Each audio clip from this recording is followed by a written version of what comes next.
Hey y'all, this is Clem from Clem and Roxanne's YouTube channel. You know, Roxy, she's back working on her bachelor's degree, so she's at home. I decided to take one of my first real pleasure rides this year.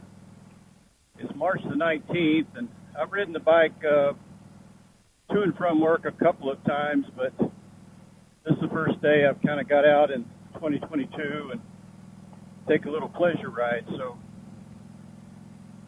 what I thought I would do today is just vlog a little bit, maybe talk about the garage therapy I generally do over the winter time, which basically means I'm just trying to spend a little time out in the garage so I don't go stir crazy through the winter time.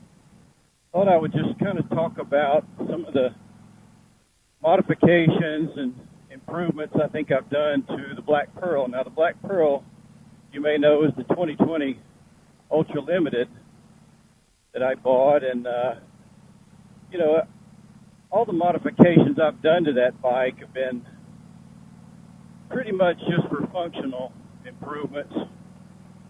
I'm not necessarily adding too much bling, so to speak.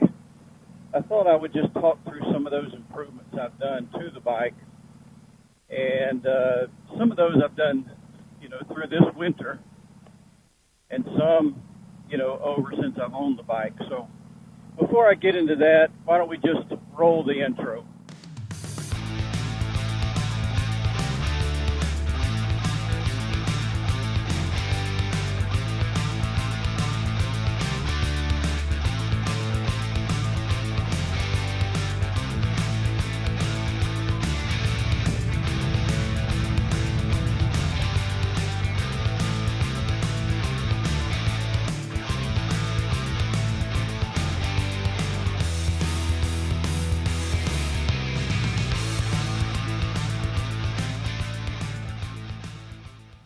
Well, for this ride, I thought I would just ride over into an adjacent valley close to where I live and circle around, maybe just about a 1 hour ride, not too long, but I thought I would vlog about the Black Pearl while I'm doing that. And so as far as some of the improvements we've made to the bike, when I first bought the bike, you know, I wanted the smoked lenses on all of the lights. And so at the time, I don't think Ciro 3D or Custom Dynamics had a replacement light around the perimeter of the back of the tour pack. So I bought the Harley brand to get the smoked lenses and get the LED lights on the back as well as on the two sides. So I bought those from Harley. So immediately went to a smoked lens there. And then as I worked my way down the back of the bike, again, the only LED tail light at the time I think was from Custom Dynamics or Harley, and I decided to go with Custom Dynamics. So it's, I believe, the Pro Beam LED tail light. And then, you know, Ciro 3D and Custom Dynamics, they both had filler lights, as well as Harley does, but you know, as I compared the Custom Dynamics and the Ciro 3D, you know, I really like the Ciro 3D filler lights because it comes in the black color and it dresses up that opening. It covers up that exposed metal and, you know, just dresses up the back of the bike so much better. And I'd seen a video that Adam Sandavol put out a couple of years ago where he did the same thing on his bike, and so that's what we've got here. We've got the Ciro 3D filler lights. And then I'll work my way around on the saddlebags. I went with the Ciro 3D, I forget the particular brand name that Ciro puts out, but there's a little thin tailbag, saddlebag lights that go across the back of the tailbag. They go across the back of the saddlebag. And so I put those on pretty much immediately.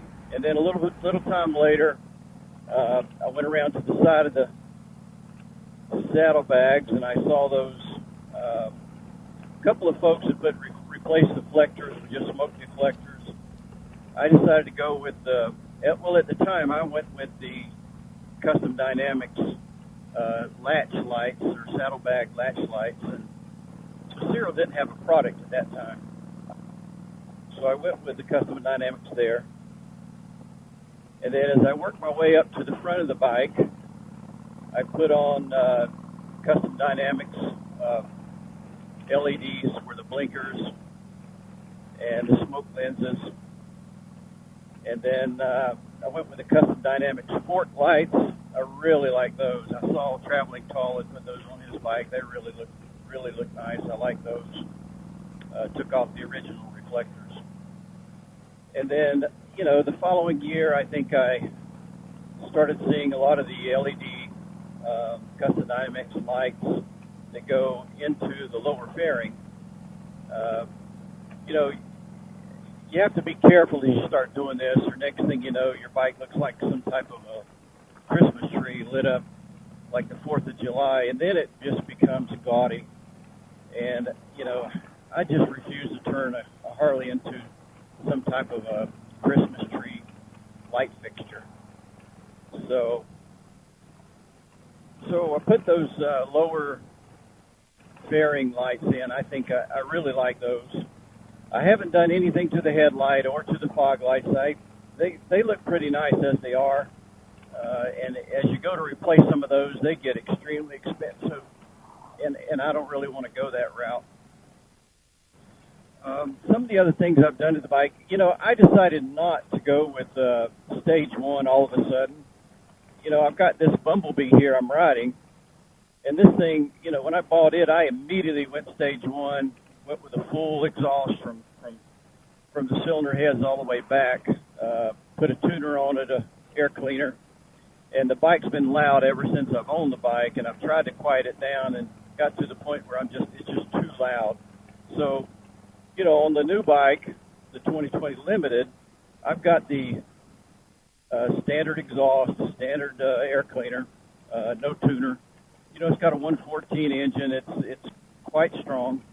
And I may do it in the future, but, you've got the stereo, you've got talking to Roxy on the back with our Cena headsets. And, I can live with one loud bike and one quiet bike, to be honest. So I want that to be a comfortable touring, traveling bike. So that's my goal there. So, again, no stage one at this point. Something I really like are these Ciro 3D floorboard extensions that go underneath and attach to the frame. That is one of the best, if not the best, improvement I've done to the bike since I bought it. I love those things. Super comfortable. As I step around the bike, I'm trying to think of what else I've done to it that, again, are functional. Here. Last but not least, one of the big things I've done this past winter is I took on a project to put some higher handlebars on the bike, and I did some research. I looked at the Paul Yaffe, looked at KST Kustoms, watched a number of videos about it. And for price and quality, I went with the KST Kustoms Bagger Bars, Mayhem Bagger Bars. They're 12-inch. They do move up a little higher than the fairing. I'll see how that rides. If I feel like my hands are too exposed, I may go with those Memphis Shade guards that I see on a lot of the bikes these days, hand guards. But right now, I haven't even ridden the bike with these new handlebars. I watched KST Kustoms video, and, that thing was awesome. I mean, it showed a lot of detail. I followed it, to the T on how to install it. I've got heated grips, so, I had all the challenges to install them. But I followed their plan. And another thing I did is I watched Paul Yaffe. He does a install video where he uses long runs of heat shrink. And so he put heat shrink, and so I did the same thing. And so I followed Paul Yaffe. I bought a big long run of heat shrink from Harbor Freight, and that really helped kind of smooth out what I was trying to pull through without adding too much thickness to the wires to pull through. So, yeah, without a doubt, pulling those wires was very difficult, but, it's doable. But it would have been so much worse if I hadn't studied those install videos by a couple of different folks. But again, KST, fellow's name is Rhett, that does that video. I spoke to him a few times over email, asked a few questions. Guy was super helpful. He's the fellow that's in the video. It's about a 40-something minute video that KST Kustoms puts out. But I wouldn't attempt it without that. So yeah, that was some great garage therapy. It took me a few days, an hour or two here and there. Over wintertime, it was too cold to do anything else. So I got those bars installed, and there's probably several other improvements. Oh, I did put a Clockworks windshield on there. That's probably a little bit functional and a little bit, cosmetic. Again, I'm trying not to be, so crazy about doing so much cosmetic improvements. But, there's some things I like that look good, but don't get too crazy. But mostly, again, I want the bike to be functional. Roxy and me, we're going to be touring. We rode to Sturgis this past August. We've done trips over to San Francisco with the bike. We're going to do a fair amount of riding on it, and I really want to put some miles on that new bike. So that's my plan this year. Got a little buffalo over here. Sure hate to see them fenced in like that. I'd rather see them, up in Yellowstone where they're free to roam around. Hey, if y'all are interested in any of the modifications I did to the Black Pearl, please send them my way in the comments below. I'll be glad to answer any questions y'all have. If you would like to see more detail, add that in the comments as well. Don't forget to subscribe and share the videos with your friends if you think our content is worthy of your endorsement. We appreciate y'all watching, and we will see y'all in the next video. With the improving weather, make sure to get on the road. Y'all come go with us.